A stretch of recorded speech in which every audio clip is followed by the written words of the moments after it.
Manipuri lolna Indian Constitution gi Nepal suba schedule da chankiba numit August kun asi India amasung Bangladesh da laiba Manipuri lol ngang basingna lol gi numit haiduna thauram pangthok nei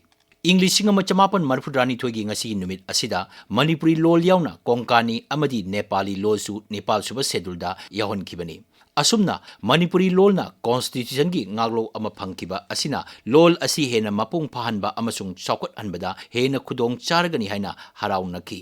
lol asi chawkat hanbada lol asibu sizinariba myoising amadi laingaki achoba thodang lay adubu state asidadi nakal animangna hiram asida thoina punging changdabagum uri English ngani tarama thoigi mikok thibagi matungina laibak asida Manipuri lol ngangba myoi lak tara taret lising humpu lay ngasidi lak kun helam lagani masigi mathakta yumlo nariba Myanmar amasung Bangladesh tasu Manipuri lol ngangba myoising laydi adum oinamak Myanmar amasung Bangladesh ki oinidi Manipuri ngangba masing tamna hantarakli Myanmar gi maitai ayambana yum da phawba Manipuri lol ngangnaba watle aduna Manipuri ngangba mi singsu hainingai leitana hantare Bangladesh ki oinasu yumdagi mapal thorok abadi Manipuri masel phawba Bengali lol ngangnaba yaure aduna Manipuri lol ngangba mising hantarakle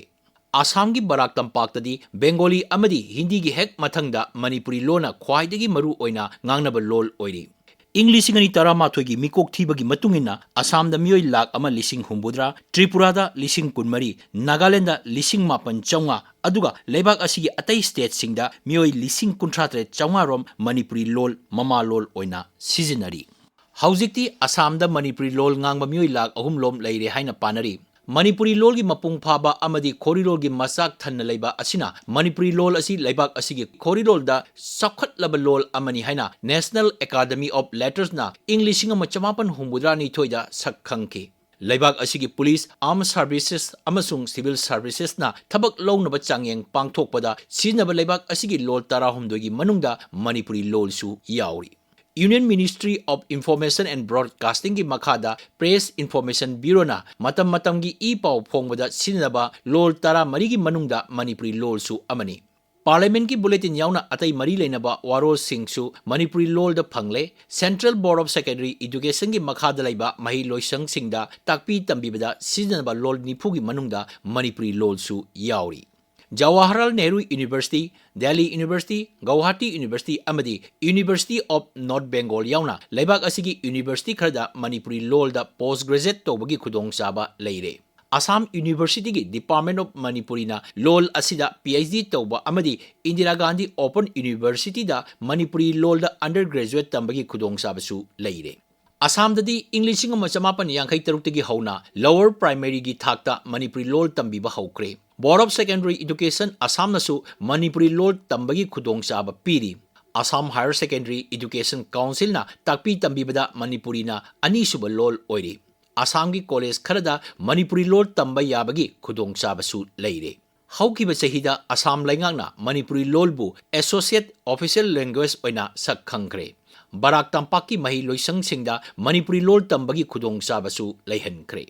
Lol asi chawkhatnaba Assam laingakna Assam Manipuri Sahitya Parishatta Chahi gi grant oina lisingani kundagi lupa lak manga pibada natana corpus fund oina Englishingani kulum doida lupa koti tareki sempham amasu thamkhre Tripura da su primary school kunmari da first language oina Manipuri lol tamnaba Englishing machamapan marfudrani pandagi Tripura laingakna ayaba pikre Aduga Japan lol, Korea lol, amasung Nepali lol gumna Manipuri lol su diploma coursing tamba yanaba Tripura University na Englishing ani kunma thoigi December thada Ministry of Education amasung University Grant Commission UGC da haijakhiba su laikre Adubu state asigi oinadi Manipuri lol chawkhatnaba akhanaba thorang amata paikhatpa udri Englishing machamapan marfudra mangada education is ki makhada Manipuri language cell hangkhrabasu lol asi chawkhatnaba matik chaba sempham budget hapidri Englishing ani kunmanga kuntaruki budget ta Manipuri Sahitya Parisaki lupa lakh tara education department ta Manipuri lol amasung major tribal lol gi lupa lakh humbura manga amadi state literary award ki lupa lakh tara lising yangkhain thoi khak hapli